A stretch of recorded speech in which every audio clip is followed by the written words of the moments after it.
Hello, everyone. Today, we're going to just talk briefly about ethical concerns in social psychology. The reason we want to stop for a little bit and talk about this is because this semester you'll see a lot of experiments in social psychology, and many of them will have questionable ethical considerations.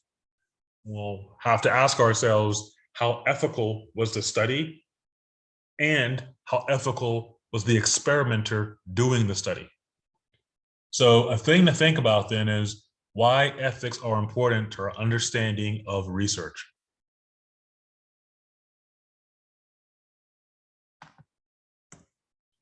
When we think about an ethical model of decision-making, one of the things that we need to think about is determining what the problem is that we're trying to solve or what the scientific question is we're trying to answer. There are various solutions to various problems, and yet not all solutions are created equal. You know me on any level, you know that I love comic book movies, especially the MCU. Our friend here, Thanos, has a problem, which is there are too many people throughout the universe, and it's using up all the resources. There are several different ways to solve this problem. You could double the resources. You could allocate resources in a certain way. You could go the route that Thanos went. You could eliminate half the population so the other half can thrive. There's various different solutions, but those solutions are not all the same. So questions we have to ask ourselves when it comes to ethics. What is the cost of a thing? We eliminate half the universe. What is the cost? Actually, that is a line in the movie, isn't it? What did it cost you? And he says everything. Because in order to do this, spoiler alert, he had to sacrifice his daughter. How do we decide on the solution? There are several different solutions that present themselves. Something in us gravitates towards one over the others. So how do we get to the point of choosing that solution? Who was the person who had the authority to decide on that solution? Who was the person who had the knowledge and the insight to make the final determination of what should be done? And then, was harm caused and was harm reduced? Now, Thanos would say harm was reduced, right? Because now there are more resources available for the half that's left. For those of us who are survivors, though, we would say that harm was caused. Half of everybody we know is dead for a reason that we don't quite understand. So when we think about ethics, how do we decide what harm is reduced and what harm does our solution cause? So things we want to think about, things we want to do. First, we want to make a succinct statement. What is the actual problem? What's the thing we're trying to solve? We want to define objectives. So we now have defined a problem. What is the decision that needs to be made? What are the different ways that the problem could be solved? In other words, now that we have a possible solution, what are the alternatives to that solution? Determining consequences. What are the different outcomes of each alternative? And outcome desirability. How desired or adverse are the outcomes? In other words, what outcomes do we most want to happen? Legality of outcomes. Does the outcome uphold laws, standards of conduct, standards of practice? Does it uphold community policies? In other words, the solution that we come upon, does it adhere to the principles of authority and ethics within whatever context we're trying to implement it. And then ethical test. Is the outcome itself ethical?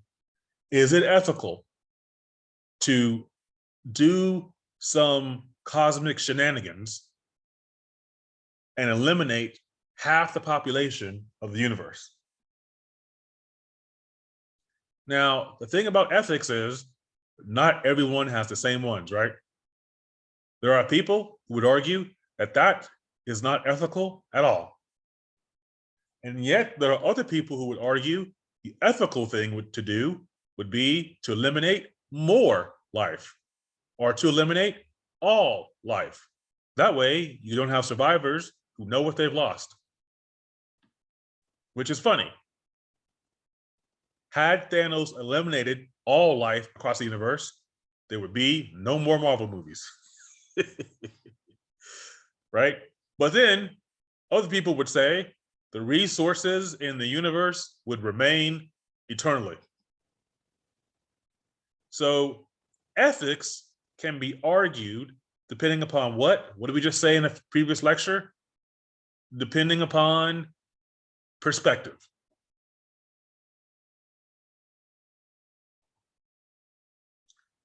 Assess. Did your decision have the intended outcome? You went through all these steps here to make sure that the decision you made had the outcome you desired. Did that actually happen? So what kind of ethical tests should we apply? First, role reversal. What if we were on the receiving end of the decision? What if I was sitting at home watching my Marvel movies and then half of everybody I love just disappeared into a plume of dust and ash, and I didn't know what was going on? So if it were me who was the recipient of the decision I'm about to make, how would I feel? Universal application. Does the answer work for everyone without bias or without favor? Now, continuing with our Marvel example, in this case, it kind of does, right? Because what was a key that Thanos said over and over again? That the snap would be unbiased. It could be anybody at random. Even if you and I are together and our whole class disappears, for us, it might not appear to be random, but overall, cosmically, it is. Everybody stands the same chance of being snapped right out of existence. Maximizing benefit. Does the answer do the greatest good for the most people? In the decision that I make, am I helping the largest amount of people? Justice. This one's really big, and it's one that I'm really key on. Did the answer hurt groups that were already marginalized? Did it benefit groups that were already privileged? So an example might be, there are current laws right now that are being created and voted on that are against the trans population. Trans population is a very, very marginalized group, and the laws now go against them. So they're already marginalized, and the laws will hurt and affect them more so. So is that right? And is it just?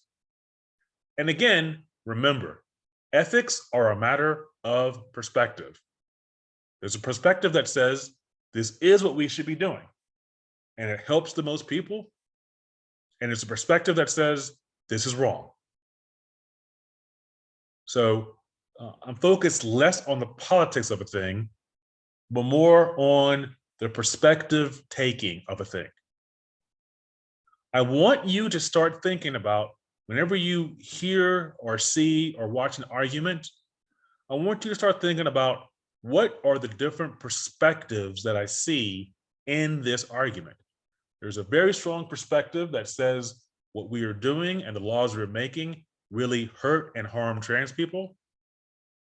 There's a very strong perspective that says laws we're doing actually helps people who are not trans. And therefore, we're doing the most good. So, perspective. Situation and knowledge. Do we have adequate knowledge of the entire situation? As our answer address all aspects of the decision? In other words, say we are president of the United States and we get a daily briefing. Did we read the briefing fully to know what's going on in the world? Or did we not, and then decide to declare war on someone? So, do I have all the available information and have I studied it to the point that I can make a sound decision? Ethical codes and standards. Did our answer follow professional policies and codes of conduct? If I'm a doctor, did I do the most good in administering this treatment to my patient? Research conducted at universities must be approved by the Institutional Review Board. I have worked for an IRB when I was working for the University of North Carolina in Chapel Hill. I worked for it for 3 years. My job was to prepare and review studies to get them ready for a full review, where in a full review, a committee gets together once a month. They go through the study, and then they decide, A, is this study ethical? And B, should the study be approved? If the study is not ethical, or if the study is not approved, what changes must the experimenter do so that the study can be approved and that the study can do the most good? You must have informed consent whenever you have participants in a study. You must give participants sufficient information about what they're about to do so that they can make an accurate decision for themselves on if they want to participate. When we talk about consent, we're talking about people who are over the age of 18. When we talk about people who are under the age of 18, we're then talking about informed assent. Informed assent. ASSENT. Informed assent. With informed assent, the child gives their permission to take part in the study, but you must also get permission from their parents or guardians for them to do so. Deception. Deception can be used if it's properly justified. You have to write up and have serious empirical support for why you must be deceptive. When we talk about deception, we're talking about flat out lying to your participants about what they're doing. And then you must be able to, at the end of the study, tell the participants the truth of what the study was that they took part in. You are allowed to mislead participants to prevent them from guessing the purpose of the study. Well, if people know the purpose of the study, then what will happen? They will have biased answers. You'll also have demand characteristics. Do you remember demand characteristics from your methods class? Demand characteristics means that the participant knows what's going on. And so because they know what's going on, they adjust their behavior to do what it is that they think that I, as the experimenter, want them to do. Demand characteristics.